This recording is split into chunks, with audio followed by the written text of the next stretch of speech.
Les activitats d'estiu no crec que siguin una part important, jo crec que són nuclears en l'acció educativa en el lleure, no? I en particular en l'esplai. I ara, avui dia, encara més, no? Perquè el món està reduint-se cada cop més, no? A l'espai de la pantalla, no? Són els moments, diguéssim, on tot el que vas treballant durant l'any, no? Es materialitza en un moment de convivència superintensa, superemocional. Aquesta convivència ens porta a una construcció de comunitat, no? I és el moment ideal per posar en pràctica la capacitat que tenim de construir comunitats, de construir societat, no? D'articular-nos amb d'altres i descobrir així com en som d'interdependents, no? I una altra part és el descobrir, diguem, la natura, més enllà de la natura enllaunada que els expliquem a l'escola o que veuen per la tele, no? Jo crec que els moviments d'educació en el lleure i les seves activitats d'estiu en particular, no? Donen peu i d'alguna manera jo crec que són un espai que garanteix una societat més mobilitzada.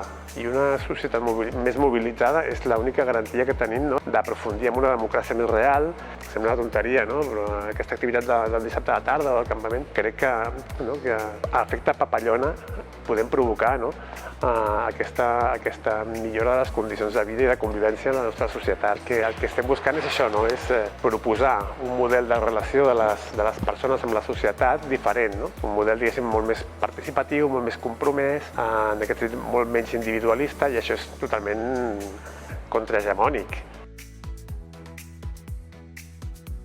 Jo considero que és molt important fer campaments o rutes a l'estiu o colònies perquè, a part de tot el curs, que els veus cada dissabte i fan un aprenentatge molt gran, jo crec que quan realment fas vincles amb ells i aprenen de veritat és els campaments i les rutes i les colònies, perquè és quan més dies estem junts i al final aprenem moltes coses dels uns als altres. Jo crec que aprenen a ser bastant autònoms i també aprenen a conviure amb altres persones perquè estan molts dies junts. No sé, jo crec que tenen un bagatge de gestionar conflictes, d'aprendre sobre el que els envolta, de tenir respecte cap a les persones, cap a la natura, cap a tot.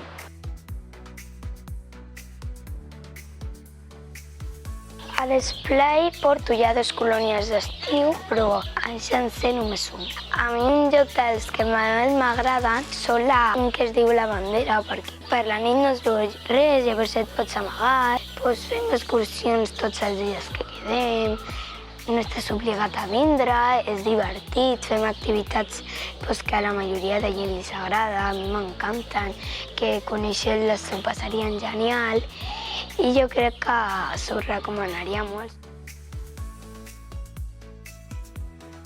El que més m'agrada de venir a l'esplai és estar amb els amics, conèixer gent i fer activitats molt divertides. Per mi és molt important l'esplai. M'agrada molt estar com cada cap de setmana anant allà i fent activitats noves que no coneixia, coneixent més gent. I doncs m'agrada també molt campaments perquè és com una altra manera de viure, saps? Jo sí ho recomanaria perquè és que a part que és superdivertit, ho passes molt bé, fas molts amics, les activitats són molt xules, doncs aprens moltes coses.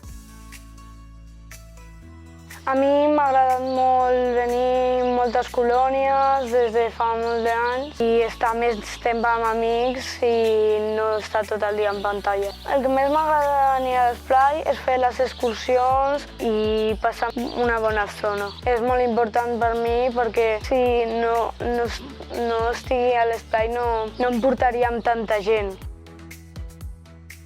Jo crec que en si l'esplai és l'ambient i també el poder aprendre moltes coses sobre gent molt diferent i molt variada. I això em fa aprendre i veure que hi ha diferents tant cultures com a creences, com a moltes coses que són molt importants. A part de les activitats i les excursions, també a vegades és més la part social de estar amb un amic o estar amb una persona que t'ho passes molt bé amb ella. Les activitats són molt divertides i són molt variades i a més d'estar, per exemple, a casa, que igual estic allà tota l'estona amb el telèfon, enganxat, doncs estic aquí, puc desconnectar una mica, m'ho passo bé, també estic amb gent i clar, és molt divertit.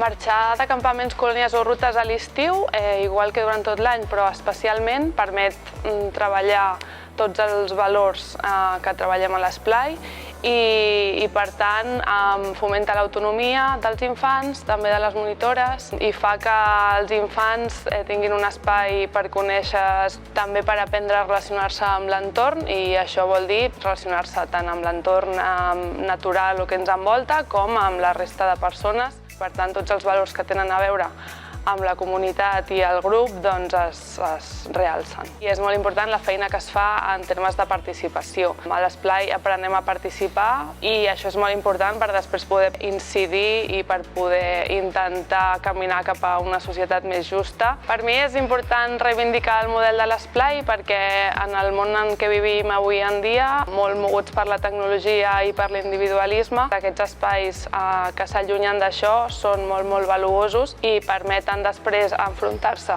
en aquest món amb moltes més eines i recursos per poder crear relacions i xarxes més basades en la comunitat i en l'entendre's els uns als altres i no tant en l'odi o en la individualitat en general. Pedagògicament crec que l'educació està molt capitalitzada, molt des del focus de treballar, d'aprendre per formar-te com a adult, no? I no com a persona que ets quan ets petit. Crec que la diferència entre l'educació formal i una educació més alternativa potser és que l'educació formal es centra més com et desenvolupes dins del capitalisme i nosaltres intentem donar-li una altra part de com et desenvolupes tu com a ésser humà que ets actualment i que estàs aprenent tota la teva vida. Les colònies són el caldo de cultivo de l'educació intensa i vinga, vamos. Té molt a veure, no?, el temps que estàs amb un infant i el temps que pots dedicar individualment a cada persona, que és justament això el que ajuda a que l'educació sigui més fluida, no? I, no sé, és posar els infants com un pulpo en un garatge, no? I a veure com es desenvolupen. I és el moment aquest on més ganes tenen d'aprendre. És emocionant saber que ets referent per ells com vas tenir tu referents en el teu moment, no? I sobretot el més guai és com quan t'ho diuen, no? I te n'adones que potser ho estàs fent bé i està guai. I que ho estiguis fent bé vol dir que estàs tenint impacte, no?, social.